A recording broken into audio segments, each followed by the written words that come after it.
Muy buenas noches, tengan todos ustedes. El día de hoy es jueves 6 de julio del año 2023 y como lo hemos hecho en estas últimas semanas, nos estamos reuniendo para meditar sobre algunos aspectos. Alguien diría que muy minuciosamente, otros podrían decir que quizá quirúrgicamente, pero sobre aspectos que son medulares para poder entender entonces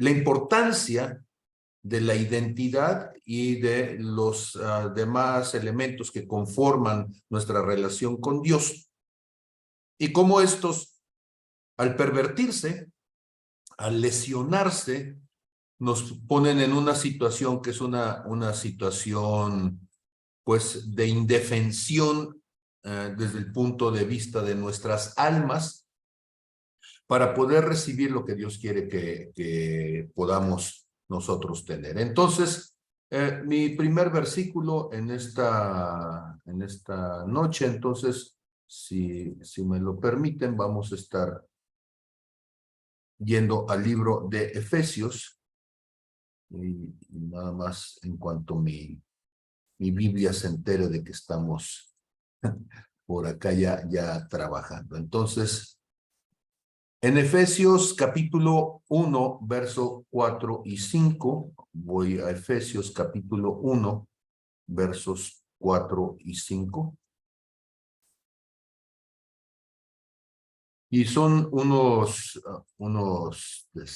versículos que hemos estado hablando de ellos, sobre todo los días martes, y dicen lo siguiente.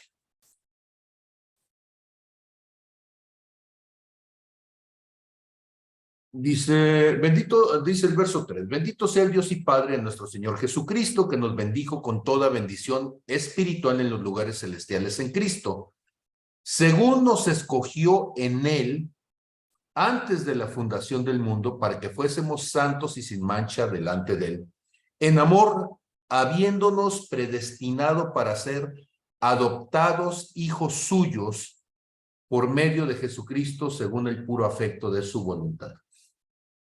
Y cuando nosotros vemos esta frase, en amor habiéndonos predestinado, esta frase es fundamental en el análisis del deseo de Dios y se ha convertido a lo largo de, cuando menos, los últimos 400 años en una frase de discusión profunda, en el entendido de que el concepto de predestinación nos puede generar una profunda discusión en cuanto a si es que Dios hace todas las cosas por nosotros y nosotros de alguna manera estamos obligados, condicionados a lo que Dios ha planteado, o si es una posibilidad que Dios pone delante de nosotros. La manera en que cada vez que hablamos de esto yo lo explico, yo lo interpreto, es que la predestinación nos habla de potencial. Potencial es lo que tiene una semilla de naranja o una semilla de limón o una semilla de lo que quieran, ¿sí? Para poder llegar a reproducirse en la forma en que Dios lo ha determinado. Génesis 1:11, ¿sí? Dice que Dios dijo, produzca la tierra hierba viviente, hierba que dé fruto y árbol que dé fruto según su género, cuya semilla está en él. Y entonces esta semilla implica que se va a desarrollar algo de las mismas características de aquello que le dio origen. Pero si a eso nosotros le llamáramos entonces potencial, podríamos explicar muy fácilmente que no toda semilla que nace llega a convertirse en el árbol o en la planta para la cual estaba destinado. Y si usted no me cree, ¿sí? Saque uno de los frijoles que le sirvan mañana, ¿sí? Ya cocido, y trate de sembrarlo y después verifique si salió una planta de frijol. Y no va a salir porque ya está cocinado. Al cocinarlo perdió el potencial. Perdió su dignidad como semilla. Ah, qué caray. ¿Cómo que su dignidad? Sí, porque hemos dicho que la dignidad implica una posición, un potencial para generar vida, para poder mostrar lo que se es. Y hemos dicho que lo contrario a esa dignidad es la vergüenza. Y la vergüenza es una maldición, ¿sí? O es el resultado de la maldición de nuestra identidad, ¿sí? Por personas que son importantes en nuestra vida, específicamente o especialmente los padres.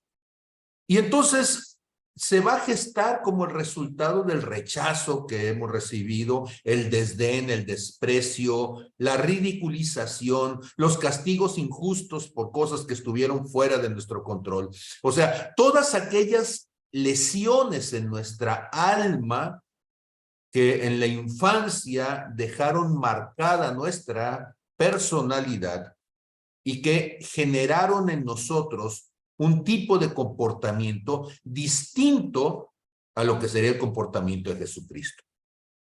Y entonces cuando la identidad está maldecida, normalmente va a involucrar con ello ciertos temores, ciertas angustias, ciertas condiciones del alma que son de carácter negativo, destructivo. Por ejemplo, el temor a estar solos, el sentirnos aislados, descuidados, el sentirnos apartados, vulnerables. Y entonces cuando nosotros hablamos de esto, lo que estamos diciendo es que nos quita el potencial, como esta semillita de frijol de la cual acabo de hablar, o la semillita de limón que le pasó el cuchillo encima cuando partió el limón a la mitad.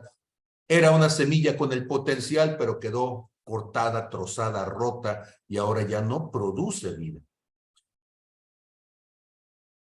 Y esto es importantísimo, y ahí fue donde nos quedamos la clase anterior. Porque cuando nosotros pensamos cómo el potencial de Dios se ve limitado, yo sé que algunos pueden decir que esto es psicología, y yo les diré, vaya, qué bueno que tiene esa sensibilidad y que ha leído algo. Ahora lea un poco antes, ¿sí? Porque la psicología surge como intento de ciencia a finales del siglo XIX, principios del siglo XX, cuando Wundt empieza a tratar de justificar el comportamiento de los seres humanos, primero desde lo social, después Freud va a tener algo que ver con el comportamiento íntimo, pero si usted se traslada más o menos como 1000 años antes de Cristo, usted va a encontrar una historia que ya nos habla precisamente de psicología, y si usted se traslada un poquito antes, a los tiempos de Saúl, ya sería como unos 1100 años antes, entonces se va a encontrar también con historias que tienen que ver con esta pérdida de identidad. Ok, la primera cosa que yo voy a mencionar 5 cosas rápidamente de cómo la pérdida de dignidad puede tener un impacto muy significativo en la personalidad de un ser humano. Y cómo puede ser afectada entonces esa personalidad. La primera de ellas tiene que ver con la autoestima, la autoconfianza, esta capacidad de poder saber primero cuánto valemos y de confiar en que tenemos un lugar ante los demás. Y esta pérdida de dignidad entonces puede erosionar la autoestima de una persona, puede destruir, puede resquebrajar, puede minar la confianza que tiene en sí misma. ¿Por qué? Porque si alguien se siente constantemente despreciado, humillado, tratado injustamente, es probable que comience a dudar de su propio valor y habilidades. Si siempre me están diciendo eres un tonto, ¿sí? Eres un incapaz, eres un inútil, ¿sí? Tú no puedes, pues créame que va a llegar un momento en donde vamos a considerar que eso que nos están diciendo es posible, es verdad. Y al hacerlo, entonces, lo que vamos a hacer es demeritar nuestro propio valor. Aprenderemos que no tenemos el mismo valor, la misma presencia que los demás. Puede ser que la persona que lo está haciendo por divertirse, puede ser que lo esté haciendo por sus propias frustraciones, puede ser que lo esté haciendo bajo el supuesto, que es equívoco además, de que una cierta condición económica superior te vuelve una persona superior. No, el dinero lo único que hace es potencializar lo que somos, ¿sí? Es un magnificador. Y entonces una persona imbécil con dinero es un gran imbécil, ¿sí? y nada más. Entonces, cuando nosotros pensamos cómo ese constante golpeteo en nuestra alma, hablando de que no servimos, no podemos, no somos, que somos incapaces, eso destruye la autoconfianza, la autoestima. Un segundo elemento tiene que ver con los sentimientos de vergüenza y de culpa que va a generar entonces en la percepción de una persona hacia sí misma. ¿Por qué? Porque la falta de respeto y la degradación que sufre de otros pueden generar sentimientos intensos de vergüenza y de culpa. Y hemos dicho que la vergüenza es esa percepción de ser erróneo, de ser incapaz. Culpa porque no puedo ser lo que otros son y no puedo lograr lo que otros hacen. O sea, la culpa es ese sentimiento de ser equívoco. Y una persona entonces puede internalizar las actitudes negativas hacia sí misma y sentir que no merece ser tratada con dignidad. Y esto puede tener un impacto duradero en su bienestar emocional y mental toda su vida. Y entonces, típico de algunos contextos socioeconómicos muy tóxicos, por ejemplo, en el caso de las culturas en que a la posición de la mujer se le minusvalora por el hecho, por su condición de mujer, y la tratan mal por el simple hecho de ser mujer. Estaban esperando que naciera un varón, no nació el varón, nació vieja. Y ese vieja significa entonces que toda la vida va a tener que cargar con la vergüenza de no haber sido lo que su padre quería porque quería un varón. ¿Sí? O en el caso de aquellos que crecen con una cierta posición socioeconómica y que por allí anda trabajando alguna persona domésticamente y tiene algún hijito y entonces resulta que el hijito siempre va a ser el hijo de la criada. Y por ser hijo de la criada, entonces significa que no tiene valor. O peor todavía, el papá anduvo de baquetón, tuvo un hijo, y ese hijo, como no fue producto de su relación de matrimonio, entonces va a ser bastardo. Y bastardo significa entonces que es equívoco, significa que no tiene el derecho que tienen los demás hijos que sí nacieron en el matrimonio, y los demás hijos, ¿sí?, que finalmente son parientes consanguíneos, sí, pero le van a llamar bastardo y le van a ver con poca dignidad por un asunto que no tuvo que ver con él, tuvo que ver con una ligereza, una falta de responsabilidad de su padre, pero esa ligereza, esa falta de responsabilidad lo está marcando a él, no al padre. Entonces, en tercer punto, otra consecuencia que va a generar es aislamiento y pérdida de relaciones, pérdida de conexiones. Cuando una persona experimenta esta falta de dignidad, es posible que se sienta excluido, marginado, estigmatizado. Y la palabra estigma significa que es una marca grabada, es como si estuviera tatuado en su ser. Y eso entonces va a generar una exclusión, ¿sí? Esta vergüenza, entonces, esta pérdida de dignidad puede llevar a esta persona al aislamiento social, ya que la persona puede interactuar con otros, ¿sí? Puede evitar interactuar con otros por miedo al rechazo, por la sensación de sentir que no es digno para relacionarse con los demás. Imaginemos, ¿sí?, el hijo de alguien que defraudó a otros. En culturas donde este sentimiento de dignidad es tan importante, por ejemplo, las culturas orientales, el papá robó y fue descubierto, y para salvar su dignidad, él como persona, lo único que le queda es suicidarse y hacer entonces, si fuera japonés, sería el harakiri, ¿sí?, meterse un cuchillo y romperse, bueno, cortarse las vísceras y morir allí desangrado. Bueno, él ya salvó en parte su dignidad. Pero sus hijos serán la descendencia corrupta de aquel ladrón y toda su vida, entonces no tendrán el derecho a redimir su dignidad porque su padre fue un ladrón. Y vivirán aislados, vivirán condenados entonces a un comportamiento social del cual no podrán liberarse jamás, porque además pues no pueden cambiar la condición del padre. La única forma sería irse a un lugar donde nadie los conozca, pero ellos en el fondo saben que son descendientes de un ladrón, de un traidor o de como le hayan llamado los demás. En el número 4, la desconfianza y dificultades que se genera entonces en el corazón de la persona en sus relaciones cercanas. ¿Por qué? Porque entonces ya no solamente es que siento el rechazo de otros, sino que ahora puedo desconfiar de que soy capaz de tener una relación interpersonal. Y la pérdida de dignidad entonces puede generar esta desconfianza para que yo pueda establecer relaciones interpersonales saludables. Una persona que ha sido objeto de un trato indigno puede desarrollar la desconfianza para confiar en otros, para vincularse con otros, para establecer vínculos profundos, íntimos, significativos.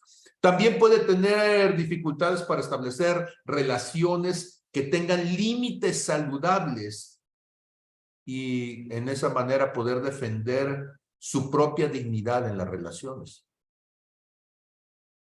Pienso en mujeres que terminaron casándose con hombres de poca valía, porque si fueron violadas de niñas, si alguien abusó de ellas, entonces ya no son mujeres dignas a los ojos de los demás y tienen que conformarse con un golpeador, con un borracho, con un miserable. Y dices, bueno, pues ni modo, era lo mejor a lo que podía aspirar un hombre que la golpee todos los días, que la menoscabe, ¿sí? Porque perdió su dignidad. Y una quinta situación que creo que es muy importante considerarse, de esta pérdida de dignidad, esta vergüenza que se asume, se pone sobre una persona, es el impacto que puede tener en su salud mental y emocional. La pérdida de dignidad prolongada, ¿sí?, puede contribuir al desarrollo de problemas de salud mental como la depresión, la ansiedad, el estrés crónico. Los sentimientos de impotencia y desesperanza pueden socavar la salud emocional de una persona y su capacidad para enfrentar problemas en la vida. ¿Y cuántas personas que conocemos como alcohólicos, como adictos, tienen un trasfondo que podría ser una pérdida de dignidad? Yo tuve mi primer intento de suicidio a los 4 años de edad. Y alguien dice, muy chiquito para tratar de suicidarte. Pues sí, pero muy chiquito para ser violado también. Y entonces el intento de suicidio vino como consecuencia de la violación. Y solamente quienes han vivido situaciones como estas entendemos lo complicado que es a partir de esa pérdida de dignidad, porque ya te sientes que estás roto, que ya no vales lo mismo, que no eres una persona ordinaria, y eso te mete en crisis profundas. ¿Seré verdaderamente hombre? Imagínense a los 4 años de edad estar pensando si eres hombre porque pues ya fuiste violado, entonces quizá no eres hombre, tendrías que ser homosexual, tendrías que ser otra cosa, ¿sí? Porque a los hombres no los violan. Y entonces viene toda una situación de confusión, donde te aíslas. Yo me aislé durante años, ¿sí?, donde tratas de acabar con tu vida, donde te bloqueas emocionalmente, donde tienes vergüenza, culpa, poca autoestima, poca autoconfianza. Y entonces los 5 puntos que acabo de mencionar son una biografía emocional, una biografía del alma del Pablo Cancino. Bueno, seguramente alguno de ustedes puede ser que también ande por allí. ¿Saben ustedes que en la Biblia tenemos 2 casos, y me gustaría revisar los 2 casos en esta noche rápidamente? El primero de ellos se encuentra en Primera de Samuel, capítulo 4. Y si ustedes recuerdan, allá desde el verso 17, se los pongo ahorita, tenemos que hay un hombre, el sacerdote Elí, que tiene dos hijos. Y esos dos hijos, que se llaman Ofni y Fines, se llevaron el arca de la alianza para pelear contra los filisteos. Ellos estaban pensando que por llevar el arca, Dios iba a salir y los iba a defender como si fuera un amuleto, pero estos muchachos tristemente eran unos pillos. Habían sido gente aprovechada, abusadora de su posición, de su condición, del poder que tenían como hijos del sumo sacerdote. Espiritualmente eran corruptos, indignos, y Dios entonces simplemente se hizo a un lado. Los filisteos llegaron sobre ellos, los atacaron, los destruyeron, los mataron, se quedaron con el arca. Y entonces dice el verso 17, y un mensajero respondió, bueno, un mensajero fue enviado entonces a avisarle al sumo sacerdote, ¿verdad? Y el mensajero respondió diciéndoles, Israel huyó delante de los filisteos y también fue hecha gran mortandad en el pueblo.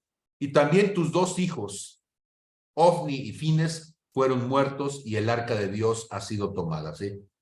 Eso se lo está diciendo al sacerdote Elí. Y aconteció que cuando él hizo mención del arca de Dios, Elí cayó hacia atrás de la silla, ¿sí?, al lado de la puerta, sorprendido por lo que había escuchado, y cuando cae se golpea en la zona occipital, se desnuca y murió porque era un hombre viejo y pesado. Había estado como sumo sacerdote en Israel 40 años y había sido pues un hombre de poco carácter que no había formado adecuadamente a sus hijos. Y entonces dice el verso 19, y su nuera, la mujer de Fines, que estaba encinta, cercana al alumbramiento, oyendo el rumor de que el arca de Dios había sido tomada y muerto su suegro y su marido, se le viene el parto, se le rompe la fuente con la impresión, ¿sí?, se inclina y dio a luz porque le sobrevinieron sus dolores de repente. Y pues desgraciadamente se empieza a desangrar y al tiempo que está muriendo, le dicen las que estaban junto a ella, no tengas temor porque has dado a luz un hijo, ¿sí? O sea, mira, tu descendencia va a seguir, le está diciendo, ¿sí? Échale ganas, vas a sobrevivir, tu nombre no se va a perder. Yo no sé qué le estaban intentando decir, mas ella no respondió ni se dio por entendida, ¿sí?, de esto. Y noten ustedes la amargura de la mujer, por supuesto que es una situación dramática, desesperada, pero el nombre que le da a este niño es un referente importante de cómo nuestros padres nos pueden marcar. Le llama a ese niño por nombre Icabod, diciendo, traspasada es la gloria de Israel por haber sido tomada el arca de Dios y por la muerte de su suegro y de su marido. Y entonces dice en el verso 22, dijo pues, traspasada es la gloria de Israel porque ha sido tomada el arca de Dios. ¿Pero qué significa Icabod? Pues Icabod significa sin gloria. O sea, sin dignidad, sin honra. O sea, se murió tu abuelo que era el sumo sacerdote, se murió tu padre, se muere tu madre y ahora eres un miserable huérfano, desprovisto de toda honra, de toda, ¿sí?, de dignidad. Ahora, ¿cómo crecería ese niño si cada vez que alguien le llamaba, si cada vez que alguien se refería a él, le decía, sin honra, sin gloria? ¿Sí? ¿Me explico? Una maldición completa el nombre que recibió. ¿Qué se esperaba de ese muchacho? ¿Qué se esperaba? ¿Qué iba a lograr en la vida? Pues nada, porque cada vez le estaban diciendo, tú eres un inútil, eres un incapaz, ¿sí? Mejor te hubiera sido morirte el día que naciste, ¿sí? Porque todo mundo en su palabra, al referirse con él, lo único que estaba haciendo era sembrar maldición, sembrar destrucción de su identidad. Hay un segundo caso que es un caso que también seguramente ustedes lo han escuchado y se encuentra en Segunda de Samuel, en capítulo 9, y quiero revisar entonces a partir del verso 1. Un caso también de alguien que perdió la posición a causa de cosas que sucedieron entonces en la infancia. David en este momento ya es el rey. Recuerdan ustedes que había sido perseguido por Saúl, recuerdan ustedes que había estado escondiéndose durante años. Saúl había salido a la guerra, se había llevado a su hijo Jonatán, se habían enfrentado a los filisteos, se habían muerto en el campo de batalla, ¿sí? Cuando mueren, entonces, las tribus de Israel, 7 años después de que había muerto Saúl, fueron con David. La primera tribu que se había acercado a él era la tribu de Judá, al poco tiempo de que había muerto Saúl, ¿sí? Pero 7 años después van con David y le dicen, sé rey sobre nosotros. Y ahora es el rey de todo Israel, ¿sí? Las 12 tribus están bajo su reinado. Y un día David está pensando en todas las cosas que sucedieron y le dice a su criado, ¿ha quedado alguno de la casa de Saúl a quien haga yo misericordia por amor de Jonatán? Porque él no sabía que Jonatán había dejado un hijo. Él no sabía, ¿sí?, que había descendencia. Y entonces él está pensando en el pacto que tenía con su amigo Jonatán de cuidar de su descendencia. Y entonces dice el verso 2, y había un siervo de la casa de Saúl que se llamaba Siba, al cual llamaron para que viniese David, y el rey le dijo, ¿eres tú, Siba? Y él respondió, tu siervo. El rey le dijo entonces, ¿sí?, ¿no ha quedado nadie de la casa de Saúl a quien yo haga misericordia de Dios? Y Siba respondió al rey, aún ha quedado un hijo de Jonatán, lisiado de los pies. Diríamos nosotros un paralítico, ¿sí?, un discapacitado. Y pues David se ha de haber sorprendido. Primero, caray, no sabía que tenía un hijo, y la segunda, ¿cómo es que tiene un hijo discapacitado? Entonces el rey le preguntó, ¿dónde está? Y Siba le responde al rey, he aquí que está en casa de Maquir, hijo de Amiel, en Lodebar. Traducido, ¿qué significaría? Lo tiene escondido alguien que era, ¿sí?, leal a la familia de Saúl, lo tienen escondido, pero está en una zona de Israel que se llama Lodebar, que es una zona miserable. ¿Qué tan miserable? El nombre quiere decir sin pan. Lodebar, sin pan. Una zona desértica, llena de necesidades, llena de carencias, pobre. Entonces, imagínense ustedes, ¿sí? David se acaba de enterar de que Jonatán dejó un hijo. Lo tienen escondido. ¿Pero por qué está escondido? Bueno, porque según la costumbre, cuando llegaba un rey nuevo, hacía lo que hacen los leones en las manadas, ¿sí? El león nuevo llega y mata a todos los machos de la camada anterior y solamente se va a quedar con las hembras como concubinas, para que entonces no se levante ningún leoncillo a reclamar después el lugar como cabeza de la manada. Y entonces los reyes nuevos hacían matazón de los reyes viejos, ¿sí?, y de la familia de los reyes viejos. Y entonces aquí tienen a este muchachito allí en Lodebar, ¿sí?, que se llama Mefiboset. Y entonces viene a Mefiboset, ¿sí?, lo manda a traer, y cuando lo traen de la casa de Amiel, de Maquir, hijo de Amiel, en Lodebar, ¿sí?, imagínense ustedes la escena. ¿Cómo es que este muchacho llegó a esa condición? Pues resulta que cuando muere Saúl, cuando muere Jonatán, la criada que cuidaba al niño, queriendo protegerlo, porque ella pensaba que David iba a venir y lo iba a matar, pues lo agarra, lo abraza y se va corriendo con el chiquillo para salvarle la vida. Pero se tropieza. Y cuando se tropieza, el niño cae de espaldas sobre una roca y se fractura la columna.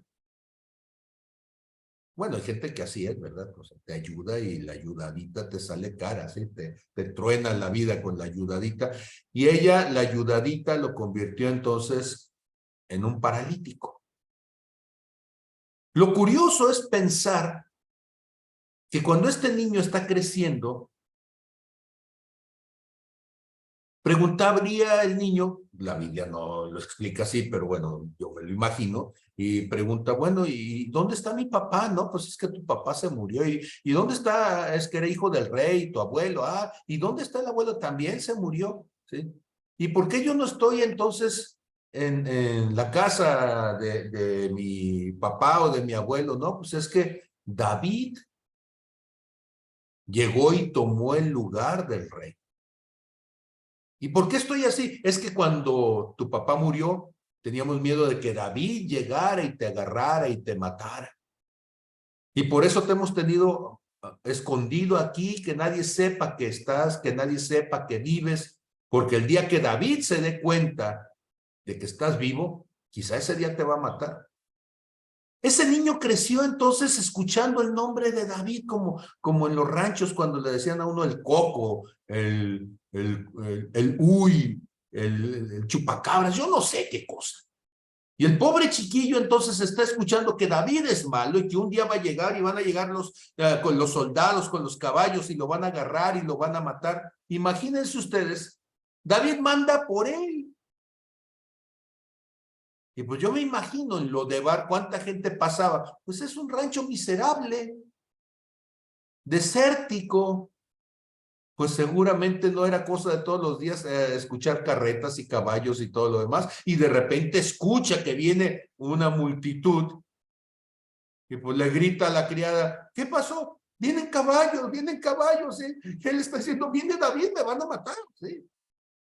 ¿A dónde se mete un miserable? ¿Sí? ¿A dónde se mete alguien que se ha pasado su vida arrastrándose porque no puede ir más lejos? ¿Sí? Pues probablemente se mete abajo de la cama, ¿verdad? Y se pone una cobija encima y está tratando de desaparecer ahí. Y cuando llegan los enviados de David, pues llegan y se presentan con la orden del rey. ¿Y a qué vienen ustedes? Venimos por Mefiboset. Y la criada seguramente, no, nosotros no tenemos ningún Mefiboset, sabemos que está aquí. ¿Dónde está? Búsquenlo. ¿Sí? Sí, con las diplomacias de los soldados, imagínense ustedes. ¿Sí? Y lo andan buscando y ven que está ahí abajo de la cama y pues lo que hacen entre varios, levantan la cama y el pobre muchacho paralítico ahí está temblando de miedo pensando que en ese momento lo van a agarrar, lo van a arrastrar, se lo van a llevar arrastrando de algún caballo, yo no sé. Pobre muchacho lo suben a una carreta y se lo llevan entonces a la presencia de aquel David que toda la vida estuvo pensando que era el enemigo de su padre. Y eso nos lleva entonces al verso 6, ¿sí? Porque vino Mefiboset, hijo de Jonatán, hijo de Saúl, a David. Esta parte siempre se me ha hecho muy complicada, ¿sí? ¿Cómo hace una reverencia un paralítico? Ya está a nivel del suelo. No puede ir más lejos, ¿sí? Pues lo único que hace, pues, es tirarse, extender los brazos y decir, pues aquí estoy, ¿sí? Le hace una reverencia porque no puede hacer otra cosa, no se puede defender, ¿sí? No puede salir corriendo, no puede agarrar una espada, ¿sí? David le dice, Mefiboset, y el otro responde, aquí tu siervo, ¿sí? Seguramente está temblando, por eso lo digo así, porque David le tiene que decir, no tengas temor, porque yo a la verdad haré contigo misericordia por amor de Jonatán tu padre, y te devolveré todas las tierras de Saúl tu padre, y tú comerás para siempre a mi mesa. Alguien diría, premio mayor, sí, te sacaste la lotería, te están regresando tu posición, te están reconociendo como un descendiente del rey, te están diciendo que a partir de este momento ya no volverás a sufrir hambre, necesidad, ya no vivirás miserablemente, ¿sí? Pero noten ustedes cómo la pérdida de la dignidad estaba allí ya. Porque entonces, inclinándose, él va a decir, ¿quién es tu siervo para que mires a un perro muerto como yo? ¿Sí? Para los judíos, el perro era un animal despreciable. Y de hecho, esta es una grosería antiquísima. ¿Qué es peor que el perro? Pues un hijo de perra. Y esa grosería todavía la escucha la gente. Ay, es un hijo de perra. ¿Sí? Como algo detestable. Pero peor que un perro es un perro muerto. Porque un perro muerto nada más es una bolsa de gusanos, ¿sí? Hediondo, apestoso, miserable. ¿Sí? Y él dice, ¿cuál es tu identidad, Mefiboset? ¿Quién eres? Eres un perro muerto. Alguien que no tiene valor. Soy peor que basura. Y entonces el rey llama a Siba, siervo de Saúl, y le dice, todo lo que fue de Saúl y toda su casa, yo lo he dado al hijo de tu señor. Tú pues le labrarás las tierras, o sea, tú vas a ser el mayordomo de él, tú con tus hijos y con tus siervos, y almacenarás los frutos para que el hijo de tu señor tenga pan para comer. ¿Sí? O sea, él no será miserable más. Tendrá su propio patrimonio, tendrá su propia riqueza, tendrá sus propias tierras, ¿sí? Pero Mefiboset, el hijo de tu señor, comerá siempre a mi mesa. Se va a sentar como mis hijos. Se va a sentar como alguien de la dignidad real. Siba tenía 15 hijos y 20 siervos. Era todo un ejército para servir a este hombre, ¿sí? Y respondió Siba conforme al rey, conforme a todo lo que me ha mandado mi señor el rey, a su siervo, así lo hará tu siervo. Y Mefiboset, dijo el rey, comerá mi mesa como uno de los hijos del rey, ¿sí? Ahora, la cosa curiosa de todo esto es que uno diría, ¿y vivieron felices para siempre? Pues no. La amargura en el corazón de Mefiboset lo llevó a levantarse en contra de David. Era un paralítico, ¿qué podía hacer? ¿Agarrar una espada? No, pero abrir la boca, generar chismes, generar conflicto, división, eso sí lo iba a hacer. Porque toda la idea que tenía es que David había hecho mal a su padre, que él había tomado la posición del rey. No investigó la historia, no investigó que fue en realidad el rey el que persiguió a David, no investigó que David era el que había matado a Goliat y que la posición que tenía en la familia real era una posición que él se la había ganado por la promesa del rey de que quien matara a Goliat se iba a casar con su hija. Y entonces él se había emparentado con el rey, pero no por la fuerza, sino por su propio mérito. Y el rey, por su celo, lo había perseguido y le había quitado lo que por derecho le tocaba, etcétera, etcétera, etcétera. ¿Qué sucede entonces? Que cuando nosotros pensamos en cómo se maldice a una persona, cómo se pervierte el propósito de Dios en la vida de una persona, cuando se pierde la dignidad, se pierde el potencial que el propósito de Dios había determinado. Se convierte en un frijol cocido que ya es estéril, se convierte en una semilla de limón partida que ya es estéril y no puede llevar a cabo el propósito que Dios quiere, ¿sí? Satanás sabe que si logra pervertir tu dignidad, entonces serás como Mefiboset, un discapacitado espiritual, inútil para poder cumplir con el propósito de Dios. ¿Cómo lograr entonces que una persona termine con una identidad destruida, con una dignidad rota, con vergüenza? Una de las cosas que hacen nuestros padres es que nos enseñan que siempre tenemos que estar en control de todo comportamiento, sentido y circunstancia. Pero seamos honestos, los seres humanos no podemos controlar casi nada. Y lo único que sucede cuando tú quieres tener todo bajo control es que terminas controlando personas y lastimándolas. Cuando tú quieres tener todo bajo control, el mundo es estocástico. Siempre las cosas funcionan de una manera en que no sabemos por qué, no sabemos cómo, y entonces terminas frustrado, limitado, cansado, avergonzado por no haber podido controlar lo que era imposible que controlara, ¿sí? Y entonces queremos ser perfectos en todo lo que hacemos, queremos tener siempre el resultado adecuado, sacar 10 en el examen. Y hay exámenes en donde no vas a poder sacar 10, por más que lo intentes, ¿sí? Siempre tienes que ser justo, siempre tienes que hacer todo correctamente. Entonces, nunca te equivoques. ¿Cómo te lo enseñan? Bueno, en mi caso me lo enseñaron pues con 3, 4 garrotazos y algo más, ¿sí? Toda la primaria yo saqué 10, excepto una ocasión que saqué un 9. Y ese día que llegué a la casa, y fue un 9 en matemáticas, yo llegué a la casa en cuarto de primaria con el examen que decía 9. Y eso se convirtió en una disciplinada, en una cueriza, ¿sí? Porque desde el punto de vista de mi padre, yo no tenía otra cosa que hacer más que sacar 10. Y menos que 10 era reprobado. Entonces, nada más era del 10 para arriba.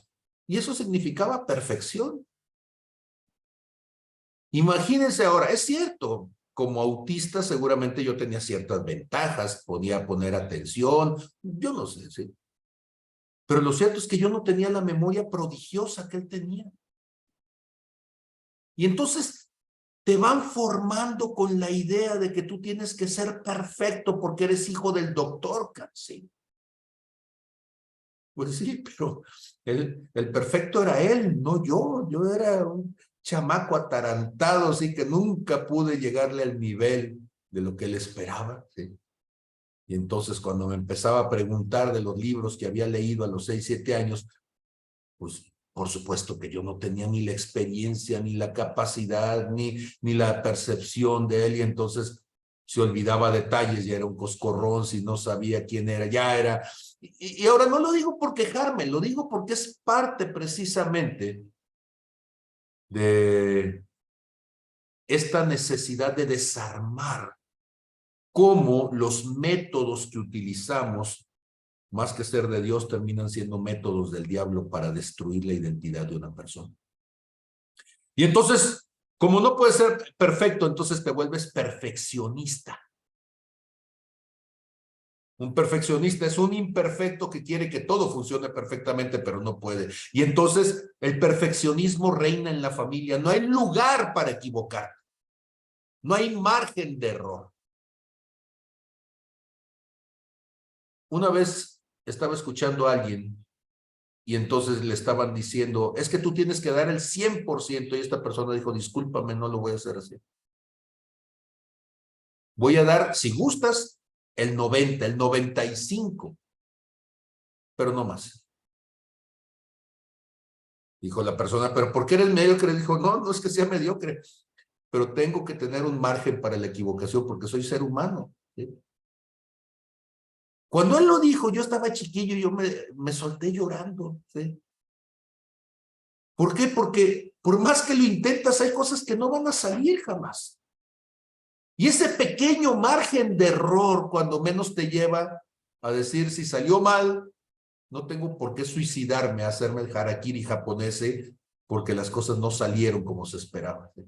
Yo puedo hacerlo de la manera que me enseñaste, con la mejor intención, tratando de ser lo más metódico, y de todos modos algo puede salir mal. Pero eso no significa que soy estúpido, significa que esa es la condición de la existencia.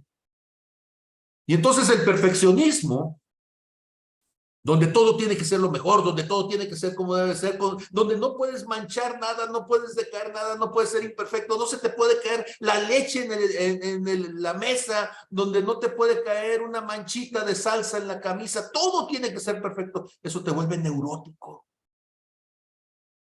Te vuelve un monstruo en lugar de un ser humano. Te la pasas presionando a todo mundo y te enojas con Dios cuando las cosas no son, ¿sí?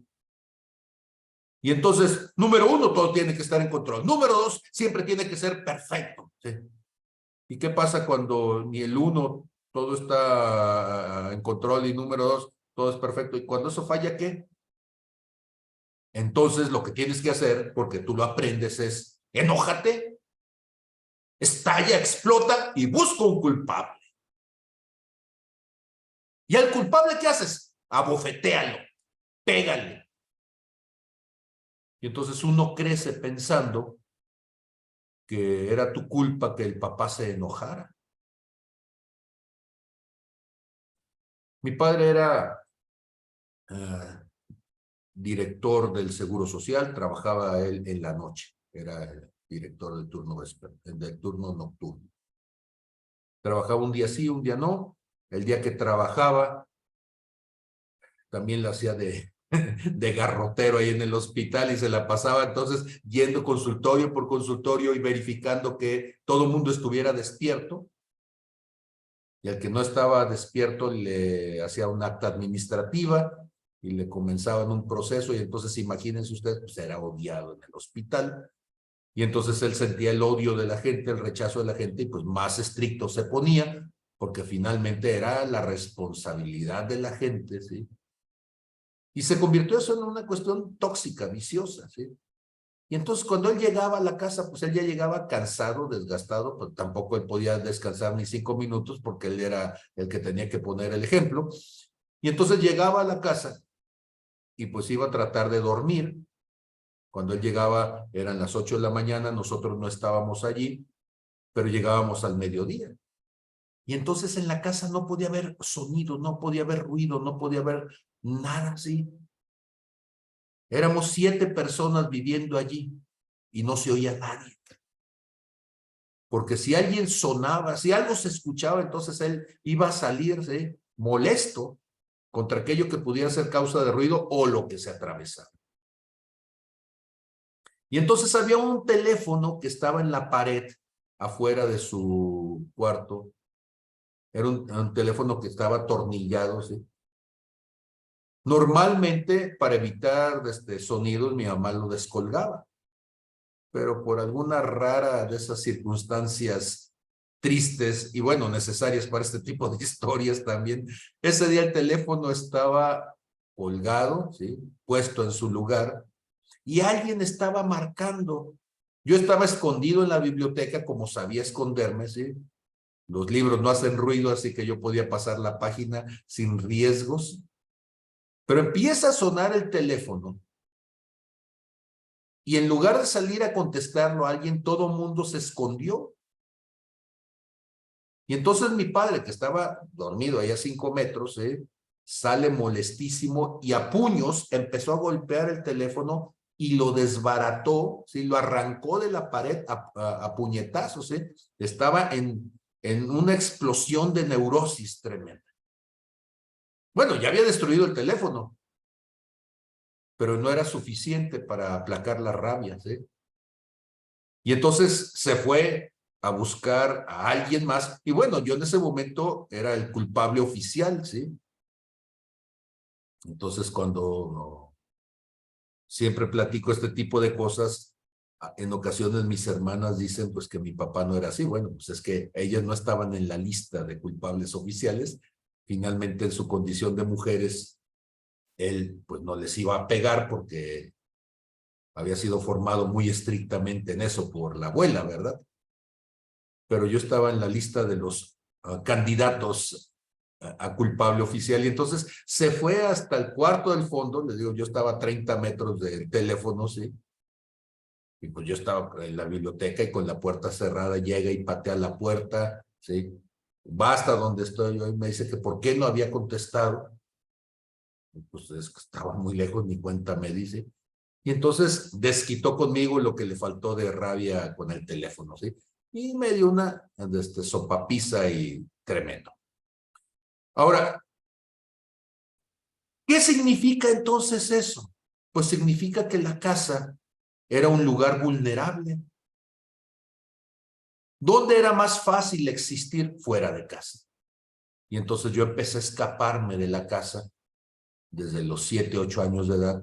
Yo ya me escapaba y me iba a la casa de los tíos, y después de la casa de los tíos me iba a cualquier otro lugar donde me dieran oportunidad de estar 2, 3 días. Con mis tíos llegaba a estar hasta una semana, 15 días, y luego ya mandaba a mi mamá para que fuera por mí y ya me regresara a la casa. Pero pues es que era complicado, o sea, llegar allí era no poder hablar, no poder estar, y si aún estando callado algo sucedía, pues entonces, pues ibas a ser el responsable del enojo, ¿sí? Porque era tu culpa que alguien hubiera marcado y no haber estado allí listo para descolgar o para aplacar la situación, ¿sí? Y entonces, esas experiencias básicas fundamentales que los seres humanos necesitamos tener. Por ejemplo, sentir. Sentir es malo, ¿sí? La iglesia te lo dice, ¿verdad? Sentir es malo, las emociones son malas, ¿sí? Sentirte triste es malo, todo es malo, ¿sí? Tú tienes que ser muy racional. Y entonces los autistas, cuando se sienten inseguros, empiezan a temblar y a veces empiezan hasta a gritar, a llorar, a mover los brazos, yo no sé qué cosas, ¿sí? Bueno, pues todo eso es del diablo también. Y bueno, una serie de garrotazos muy bien aplicada y durante el tiempo suficiente hacen que hasta eso se quite, ¿sí? Y entonces, sentir está prohibido. Y eso se te queda tan profundamente que tienes 55 años, eres pastor desde hace tantos años y has llevado cursos de lo que sea y eres doctor en un montón, y a pesar de eso, sigues todavía con problemas para sentir con libertad. ¿Por qué? Porque la huella no es una huella superficial, es una huella profunda que vino a resquebrajar la dignidad. Y entonces cambia tu percepción acerca del sentir. En el fondo eres alguien temeroso, pero tienes que aparentar que eres fuerte. En el fondo eres alguien solitario, pero tienes que aparentar que eres sociable. En el fondo eres alguien que le cuesta relacionarse, pero tienes que aparentarse. ¿Por qué? Porque si no lo haces, entonces eres imperfecto y vuelve otra vez el castigo, ¿sí? Necesitamos sanarlo. Ok, ¿qué otra cosa necesitamos sanar? El asunto del percibir. ¿Qué es percibir? Pues es ver la realidad, es ver lo que existe, es ver lo que está a tu alrededor y tener un punto de vista sobre eso, sí, pero lo que tú percibes es equivocado, porque la única verdad que existe es la verdad del otro. Y entonces cuando el otro te dice que eres incapaz, que eres insuficiente, que eres, bueno, la palabra favorita es con P y es grosería y no la puedo decir, pero se la imaginan, ¿sí? Que es de descalificación. Y entonces toda la vida tú estás diciendo, pues seguramente no sirvo para nada. Por eso empecé a estudiar psicología desde los 7 años, ¿sí? O sea, para tratar de entender qué estaba mal en mí, pues, o sea, por qué de 5 hijos yo era el peor en ese momento, ¿sí? Y cuando tú empiezas a darte cuenta, entonces, que lo que tú sientes no es que esté mal, sino simplemente es diferente que lo que el otro siente. Sí, pero como estás descalificado, entonces lo que tú sientes está descalificado. Número 3, no puedes necesitar de nadie, no molestes a nadie, no pidas favores a nadie, porque tienes que ser autosuficiente, autogestivo. y estoy viejo y es difícil que pida ayuda. Y tú dices, sí, pero ya deberías de haberlo sanado. Bueno, me acostumbré a ser autosuficiente. Y es triste decirlo, pero te acostumbras. Alguna vez alguien me decía que con qué ser vivo me podía identificar. Yo les dije, yo creo que si no fuera ser humano sería un hongo. Porque hasta sin luz puedo sobrevivir, ¿sí? Entonces puedo vivir sin comer. He tenido fechas donde hay ni que comer y puedo comer comida de perro. Y si eso es lo que hay, eso es lo que me como, ¿sí? Puedo dormir en una piedra, puedo estar en lo que sea. ¿Por qué? Porque te acostumbraron a esto es lo que hay y se aguanta. Entonces yo puedo comer lo que sea, ¿sí? Y no quejarme. Puedo estar donde sea y no quejarme. Ahora, a estas alturas ya estoy en paz y soy feliz con eso. Sí, la verdad es que sí soy feliz con eso. Pero en los años de formación eso fue bastante laborioso, ¿sí? Porque era sentirse solo y no podías decir que te sientes solo. Tienes que aprender, ¿sí? Que lo que tus padres dicen es verdad. Y eso no es cierto. Nosotros en el rancho teníamos, bueno, mi padre tenía la relación con un amigo, un compadre que era apicultor. Y entonces lo convenció de que trajera algunas cajas, algunas colmenas aquí al rancho. Y se trajeron como unas 20 colmenas, yo creo. Mi mamá, como buena maestra de jardín de niños, entonces ella estaba explicando, ¿no?, que las abejas tenían una abejita reina. Y pues, ¿cómo sabes que hay una abejita reina? Pues, ¿cómo son las reinas? No, es que las abejitas reinas tienen una corona. Y entonces, finalmente autista, yo dije, bueno, pues seguramente si tienen una corona debe ser un caso interesante ver una abeja con corona. Y fui y abrí entonces una de las cajas y empecé a buscar la famosa abeja con corona y no estaba. Entonces agarré un palito y empecé a buscar y no encontré. Entonces fui y abrí otra caja y empecé a buscar, ¿sí? Se han de imaginar que después de la segunda, tercera caja empezaron a llegar las abejas y al sentirse agredidas por este metiche, pues se fue la colmena sobre mí y me empezaron a picar, ¿sí?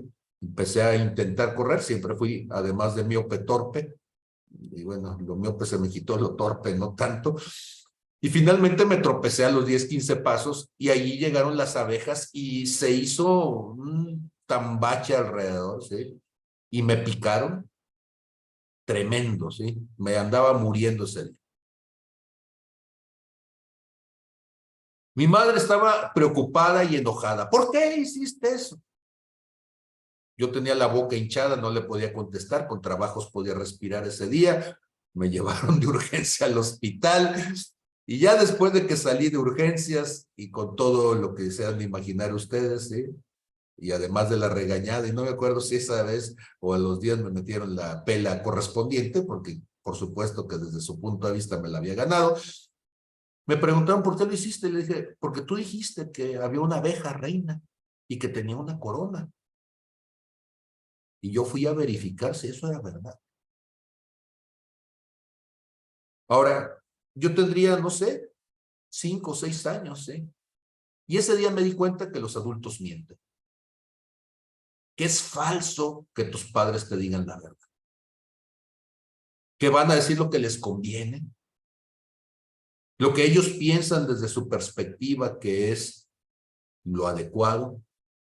Pero entonces eso generó en mí una crisis tremenda, ¿sí? Al final de cuentas, ya para entonces yo creo que tenía la pretensión hacia la filosofía, ¿sí? Y a decir, entonces, ¿qué es verdad? O sea, todo lo que vivo es una mentira. Y empecé a cuestionar a mis padres de esa manera, ¿sí? Yo sé que para mi padre fue dificilísimo tener un hijo como yo. Porque cada vez que él decía algo, yo le decía, ¿Cómo estoy seguro de que no me mientes? Pues porque eso lo dice el libro, sí, pero ¿cómo estoy seguro de que el que escribió el libro no es igual de tarugo que cualquier otro, sí? No, pues es que eso se comprueba, que no, digo, pues es que para mí es difícil creerlo, porque tú eres un hombre que dices que tienes formación científica, que eres un hombre supuestamente que busca la verdad, y tú dices que me amas, y no te creo, porque todo lo que haces no me muestra que me amas. Yo tenía 6, 7 años, ¿sí? Y entonces me empezaba a ofender y yo le decía, bueno, si hay una verdad en esto, y es que la genética no miente. Hijo de tigre pintito, lo tarugo lo traigo en la sangre. Y esas eran nuestras conversaciones a los 6, 7 años, ¿sí? Por supuesto que después de todo eso se enojaba y me golpeaba y yo le decía, mejora tus argumentos, ¿sí? Y entonces crecí huérfano funcional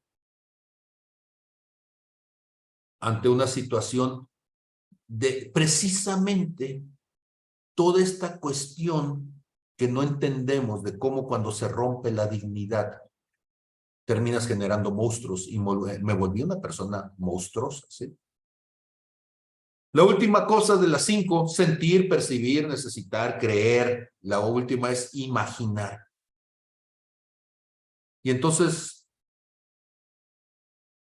un día a los 9 años mi madre me dice, yo puedo esperar cualquier cosa de mis hijos, pero de ti no espero nada. No puedo imaginar nada más que desgracias. Ahora, para entonces ya les he dicho que a los 9 años ya mis hermanos estaban preguntando cuándo me iban a llevar al manicomio. Yo ya tenía para entonces bastante tiempo que iba a tratamiento o cuando nos a charlas psicológicas y como que no estaban funcionando muy bien. Y entonces con todo eso, pues empiezas a convertirte en un monstruo, ¿sí? Y el problema es que las fieras, los monstruos, son simplemente seres que perdieron la identidad de quiénes son, de qué es lo que Dios quería hacer con ellos. Perdiste tu propósito y te convertiste en fiera.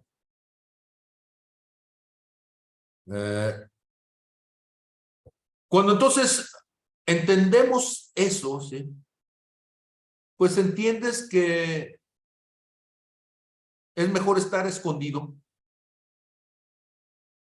Entiendes que es mejor mantener cualquier cosa que suceda en tu corazón en secreto. Y te empiezas a convertir entonces en un molusco, ¿no? Alguien con una costra gruesísima alrededor. No reconoces un error, porque cada vez que reconociste un error, lo único que hizo fue volverte vulnerable. Y entonces las veces que reconocí, siendo muy chico, que algo no estaba bien, pues en lugar de que eso fuera un aliciente, se convirtió entonces, porque además te lo enseñan a golpes, ¿no? Entonces, cada vez que tú dices que hiciste algo equivocado, el castigo fue doble. Entonces tú dices, pues entonces no digo que está equivocado, ¿sí? Me aferro a que es verdad, me aferro a que estuvo bien, me aferro a que alguien más lo hizo. Buscas un culpable porque de eso se trata la vida social que tenemos, ¿sí? Y entre más pronto encuentras un culpable y sobre todo que no se pueda defender, entonces más seguro estás, ¿sí? Pero en el fondo, y otra vez esta cosa del autismo, ¿verdad? Resulta que los autistas siempre queremos decir la verdad, ¿sí? Y entonces eso se vuelve una cuestión trágica. No confías en nadie, tus relaciones son fluctuantes, no son seguras, te aíslas. ¿Qué hace entonces la vergüenza? La vergüenza entonces termina generando un sistema que se llama hipocresía. Te conviertes en un hipócrita. Aprendes a manejar tu apariencia, tienes una fachada, un semblante que te ayude a sobrevivir. ¿Cuál fue mi fachada? El buen estudiante, el chiquillo listo. Funcionaba muy bien con los adultos, con los de tu edad te generaba un montón de problemas porque te volvías odioso ante los demás. Sí, pero como los adultos son los que tenían la batuta, en mi casa no me iba muy bien con el adulto de allí, pero en las casas de otros sí me iba muy bien. Entonces, pues aprendí el juego de decir las cosas que aparentemente eran las cosas correctas para que entonces los adultos te aplaudieran y te protegieran. Y te das cuenta que puedes manipular a alguien cuando tú puedes poner la facha correcta. Y te conviertes entonces en un manipulador. Ahora, todo esto que estoy diciendo, no estoy diciendo para que alguien lo haga, no. Estoy diciendo que así formamos a los Mefibosets. Así formamos a los Icabots, ¿sí? Les quitamos la gloria, les quitamos la dignidad, les quitamos todo, los convertimos en seres repulsivos y luego nos asombra que se trepen a un edificio, ¿sí? Y masacren a 20, 30, ¿sí? Y dice uno, ¡ay, estaba loco! No nació loco. No nació siendo tóxico, no nació siendo un asesino. La vergüenza lo llevó a eso. La vergüenza termina escondiendo y echando a perder toda posibilidad de que te acerques a Dios. Segunda de Corintios, capítulo 4, versos 2 al 7. Segunda de Corintios, capítulo 4 y versos 2 al 7. Esto fue algo que yo tuve que hacer. Y es el verso 1. Por lo cual, teniendo nosotros este ministerio, según la misericordia que hemos recibido, no desmayamos. Antes bien, renunciamos al oculto y vergonzoso. Yo sé que este tipo de cosas los pastores no las deben de decir.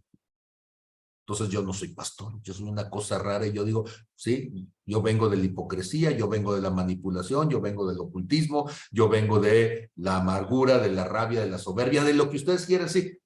Pero renunciar a lo oculto no significa decir me olvido de ello, no, es renunciar a que permanezca oculto y lo saco a la luz.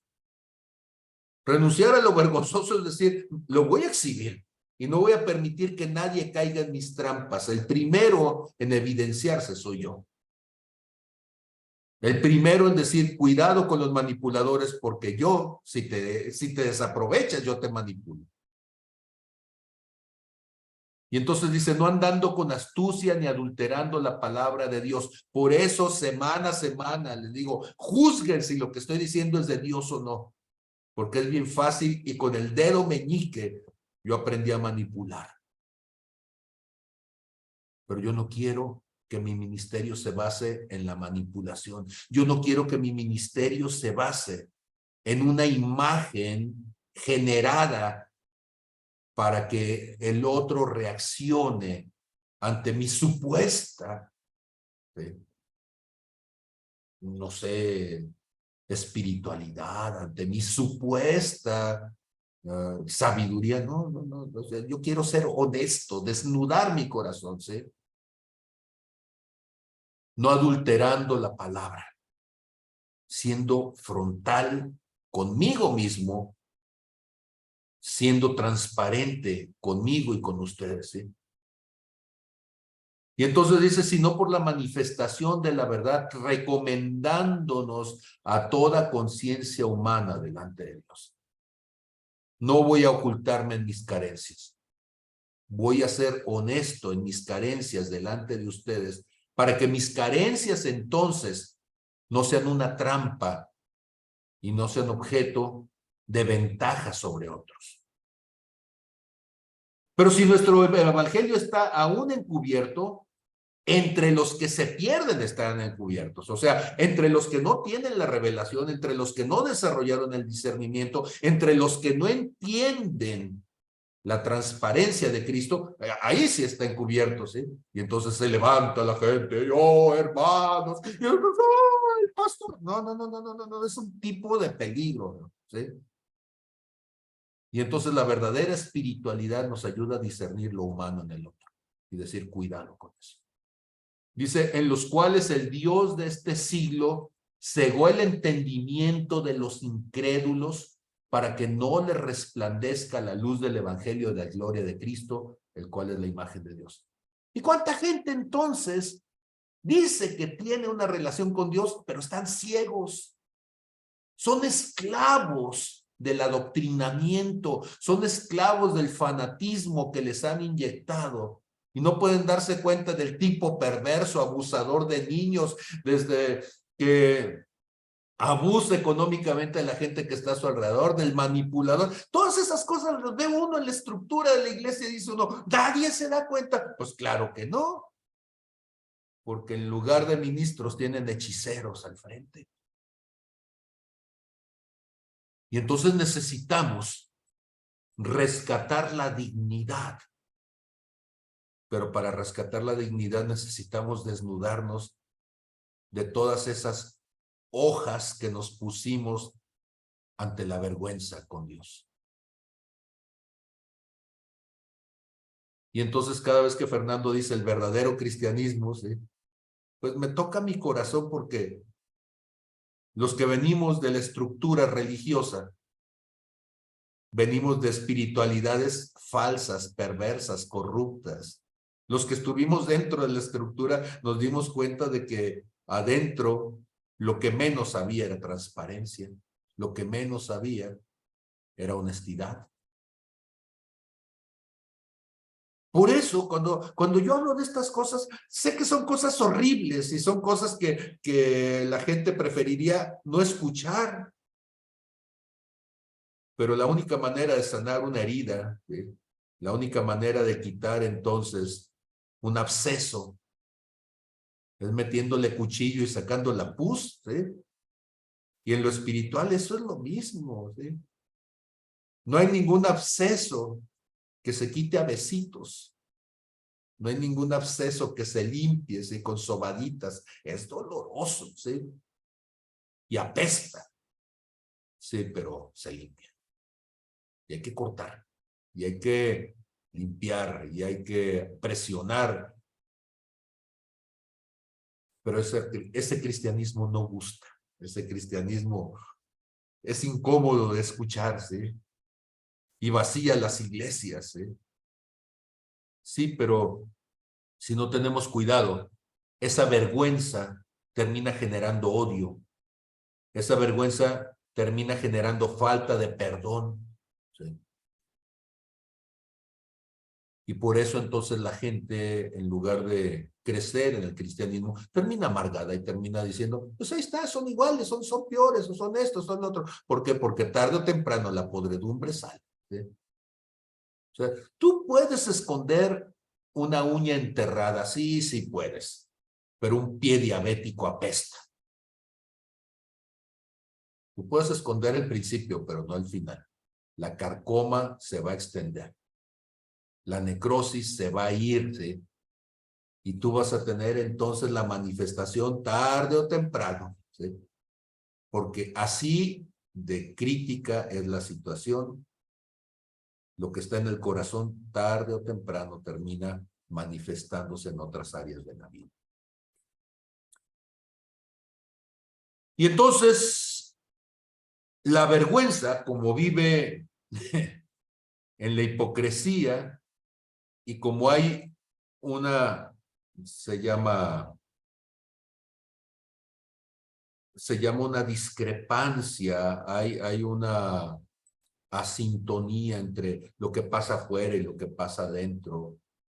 Entonces tenemos el deseo siempre de estar recibiendo una validación y nos volvemos dependientes de la aprobación de otros.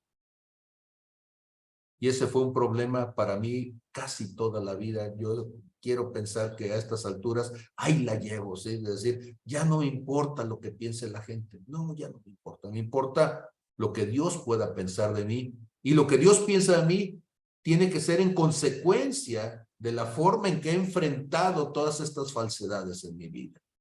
Yo sé que Dios me ama. Sí, me amaba antes de que fuera transparente y honesto. Sí, pero yo sé que Dios prefiere que sea transparente y honesto y que el amor no sea por la obligación de ser el hijo, sino que el amor sea consecuencia de decir, este hijo es un hijo valiente, obediente, que está tratando de generar entonces fundamentos de fe correctos, congruentes en quienes están bajo su cuidado. Y entonces una persona que vive bajo la máscara siempre está preguntando, ¿la máscara me queda bien? Me veo bien, de veras sí parezco buena gente, de veras sí me aceptas, de veras. ¿Por qué? Porque sabe lo podrido que está dentro y sabe que tarde o temprano eso se nota y entonces siempre está queriendo validar que su disfraz sea correcto ante los demás. Porque siempre tiene el miedo en el fondo de terminar siendo rechazado, ¿sí? Llevar una doble vida es difícil. No lo intente. Si ya la llevó y ya aprendió, ya no lo intentes. Es más fácil llevar una sola y ya. Y esa sola significa primero reconocer si algo está mal, reconocer que está mal. Y empezar a ser transparente, decir hay cosas que no las sé, hay cosas que no las puedo, hay cosas que no me salen, ¿sí? Y empezar a quitarse las máscaras de hipocresía. ¿Cómo discernir si la vergüenza está obrando en mi vida?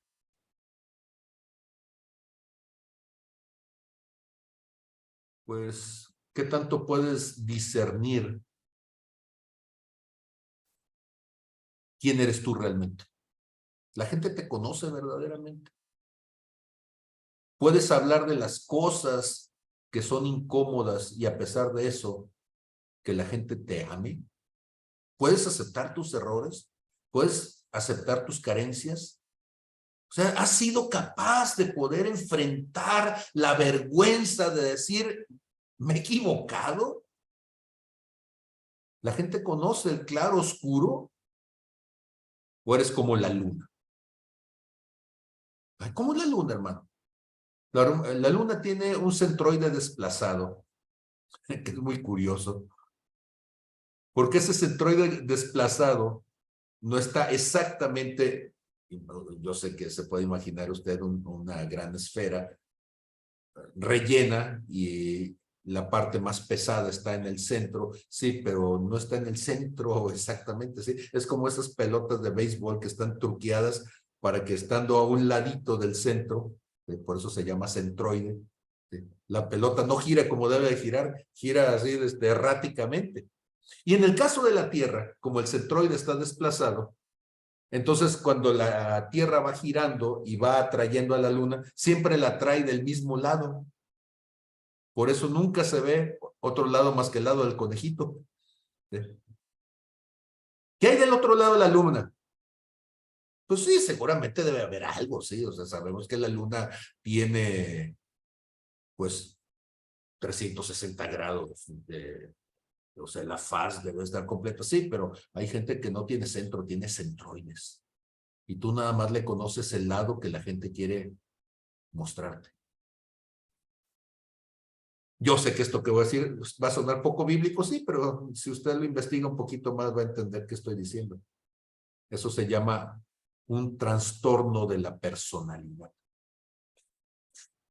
Y es un trastorno psicopático de la personalidad. Y los psicópatas tienen centroides como la luna. Nada más te muestran la cara agradable, nada más te muestran la cara de buena gente, lo que ellos quieren que veas. Sí, y si un día le das la vuelta a la luna y ves el lado contrario, te andan matando, ¿sí? Porque no quieren ser descubiertos en su miseria. Y hay muchos psicópatas dentro del cristianismo. El Señor les llamaba sepulcros blanqueados. Blancos por fuera, podridos por dentro. ¿Sí? Muerte ahí en sus gargantas, les apesta el corazón. Sí, pero por eso siempre usan cubrebocas, ¿no? Para que no salga muy lejos y para que se escuche bien. Pero yo creo que ya es tiempo de que cambiemos esas cosas. La vergüenza entonces va a hacer que todo esto esté por allí y que sea causa de un conflicto y un problema tremendo.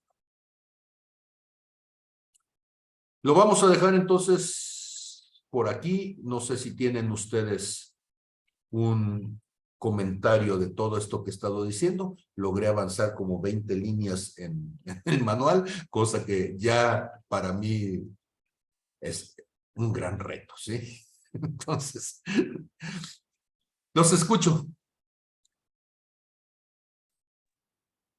Pastor, buenas noches. Buenas noches, Gustavo. Solo agradecerte nuevamente tu honestidad y transparencia y precisamente hoy en la mañana le pedí mucho a Dios que me muestre En esta etapa que te compartí hoy por la mañana, de estos días, lo diplomático que he sido, ¿verdad? Ya entiendo por qué te refieres a todo lo que estás hablando, ¿verdad? Que sí, efectivamente hay que ser siempre lo más transparente posible con Dios, con uno y con los demás. Sobre todo con quien te ama, ¿no? Amén. Gracias, pastor. Te Para quiero mucho. bendiciones, Gracias. Gustavo. Igual. ¿Alguien más?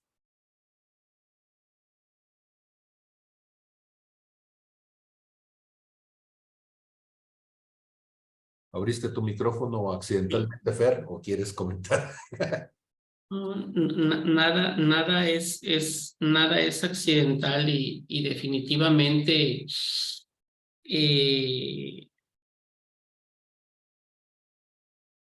solamente así se puede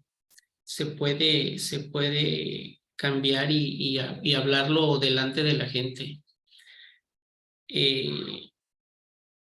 Tener una doble vida es la cosa más horrible del mundo que se puede tener, porque es tan curioso que el último que todo mundo sabe menos uno. Ahora sí que no se puede hacer nada que no salga a la luz, que no se vea. Y lo más triste de todo es, y lo he dicho, cómo se pierde la autoridad, cómo se pierde el respeto a uno mismo y a los demás y hace caer en desgracia a lo que más se ama o que más se debiera amar. Las consecuencias son muy grandes.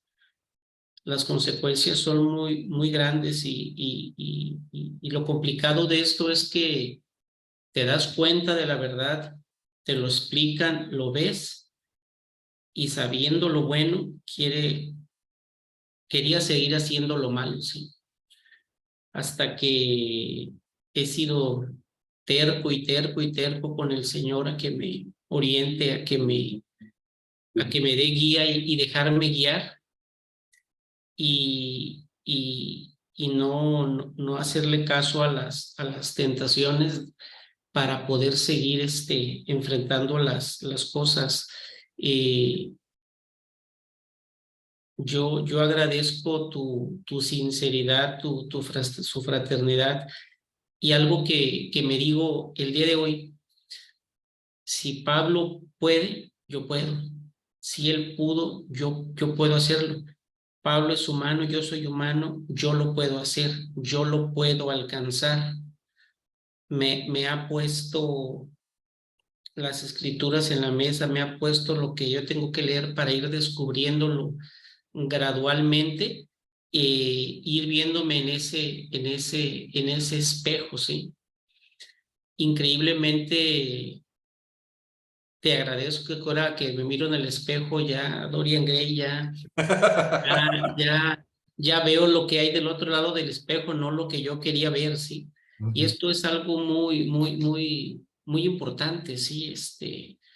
Como lo que hablabas ahora de los sepulcros blanqueados y todo, y de la cantidad de gente que hay afuera con esos trastornos de personalidad. Ahora abunda el trastorno limítrofe de la personalidad y todo de una manera impresionante, ¿sí?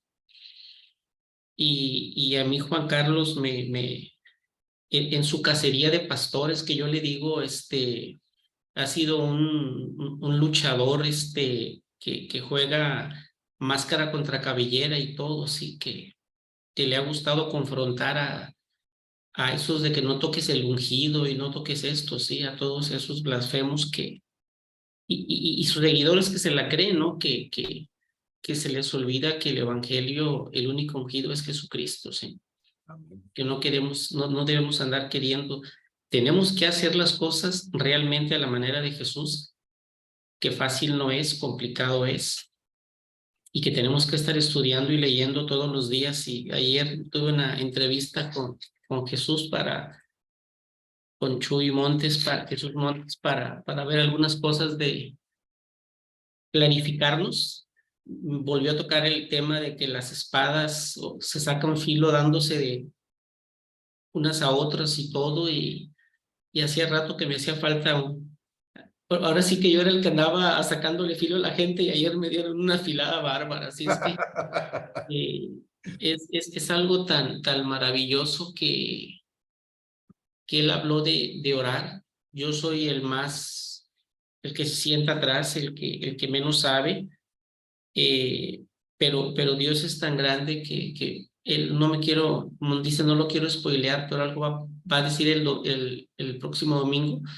Pero ayer lo platicamos y hoy se empezó a manifestar en mí, sí, el Espíritu Santo empezó a obrar tan rápidamente, y dije, Dios, esto es...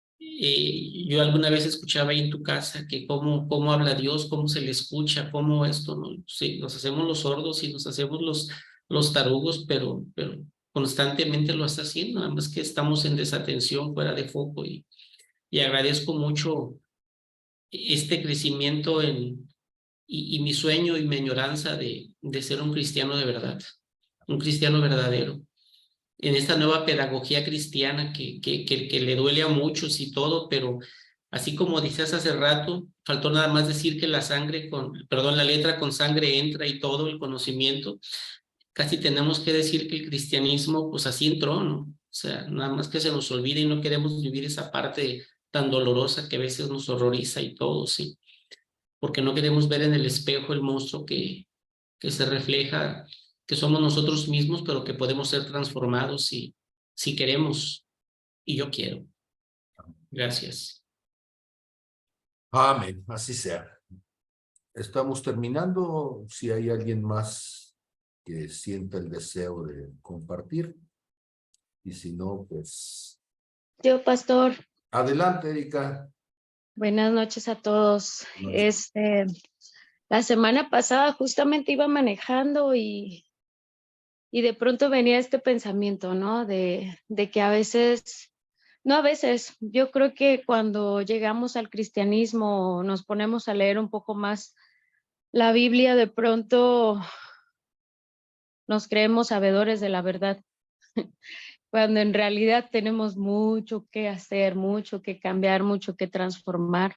Entré algo tarde a la clase, pero lo que me lleva a entender es justamente que el cristianismo no es que yo vaya y de bibliazos a los demás, ¿no?